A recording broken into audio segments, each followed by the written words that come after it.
Hello everyone. इस video में हम बात करेंगे कि एसएससी क्या है और ये किस प्रकार की संस्था है और किस प्रकार के जो एग्जाम्स होते हैं वो कंडक्ट कराती हैं। उसके साथ साथ में किस प्रकार की नौकरियां होती हैं वो सारी इस वीडियो में हम बात करने वाले हैं। तो चलते हैं वीडियो अपनी शुरू करते हैं। सबसे पहले अगर एसएससी की बात करें तो एसएससी एक सरकारी संस्था है जो कि सरकार में उपस्थित जो वहाँ खाली पद होते हैं ग्रुप बी और सी, उनकी जो रिक्रूटमेंट होती है वो भरने का काम करती है। उसके बाद में अगर बात करें कि इसकी स्थापना, तो इससे हमें कोई मतलब है नहीं। और जो इसका उद्देश्य तो मैंने पहले ही बता दिया कि जो सरकारी मतलब जहाँ नौकरियां खाली होती है सरकारी विभाग में, वहाँ जो ये रिक्रूटमेंट का काम करती है केंद्र लेवल पर। ठीक है, तो उसके बारे में अब आगे चलते हैं। इसकी कुछ परीक्षाओं की बात करते हैं कि जो एसएससी में कौन कौन सी मेन परीक्षा है। तो सबसे अगर बड़ी परीक्षा या मुख्य परीक्षा की बात की जाए तो वो है सीजीएल की परीक्षा। एसएससी सीजीएल यानी कंबाइंड ग्रेजुएट लेवल पीसी हम कह देते हैं। इसमें ऑफिसर लेवल की जॉब होती है।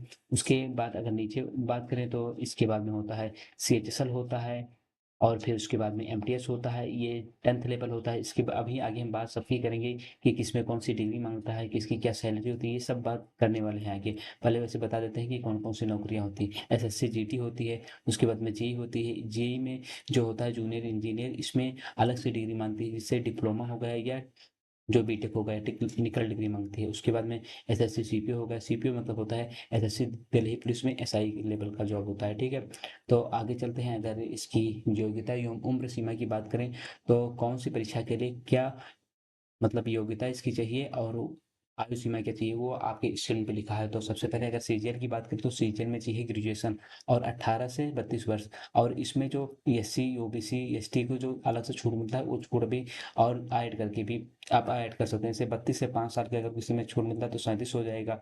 इसी प्रकार सीएचएसएल की अगर बात करें तो सीएचएसएल जो 12वीं लेवल की जॉब है और इसमें 18 से 27 वर्ष आयु चाहिए। और एमटीएस की बात करें तो ये 10वीं लेवल का है और इसमें जो चाहिए वो होता है 18 से लेकर 25 वर्ष तक। और एसएससी जीडी की बात करें तो इसमें 10वीं पास चाहिए, 18 से 23 वर्ष तक की इसमें चाहिए जो इसकी एज लिमिट है। और जेई में डिप्लोमा या बीटेक चाहिए और जो इसकी जो एज लिमिट है वो 18 से 30 वर्ष तक है। और इसके अगर आगे चलें तो हम बात करते हैं कि जो इससे किस विभाग में हमें नौकरी मिलती है। तो इससे हमें सीबीआई सीबीडीटी में और सीबीआईसी में मिलता है, रेलवे विभाग में मिलता है। रेलवे विभाग में जेई के पद पर भी इसी के थ्रू चयन होता है। और गृह मंत्रालय यानी जीडी कांस्टेबल जो होता है उसके बारे में होता है। और विभिन्न मंत्रालय इसमें डाटा एंट्री या क्लर्क आ जाते हैं।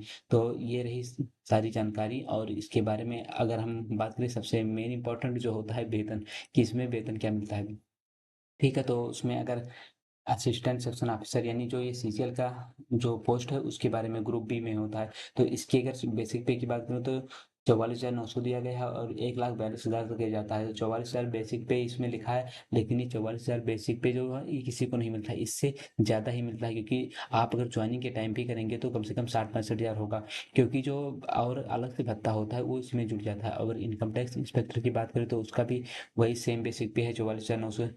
और अगर जूनियर इंजीनियर ये भी ग्रुप बी की होती है, इसकी बात करें तो इसमें जो होता है 35,000 से लेकर 1,12,000 तक के बीच होता है। और क्लर्क यानी डाटा एंट्री ग्रुप से इसमें सेल्स की बात होती है तो बेसिक पे की बात करें तो 19,000 से लेकर 63,000 के बीच में होती है। और ये जो बेसिक पे है ये 19,000 है, लेकिन अगर ज्वाइनिंग के टाइम पे आपको कम से कम 30 से 40 हज़ार रुपये मिलने वाले हैं, क्योंकि इसमें अलग से भी अलाउंसेस जुड़ जाते हैं। और जीडी कांस्टेबल की बात करें तो 21,000 से लेकर 69,000 के बीच में है।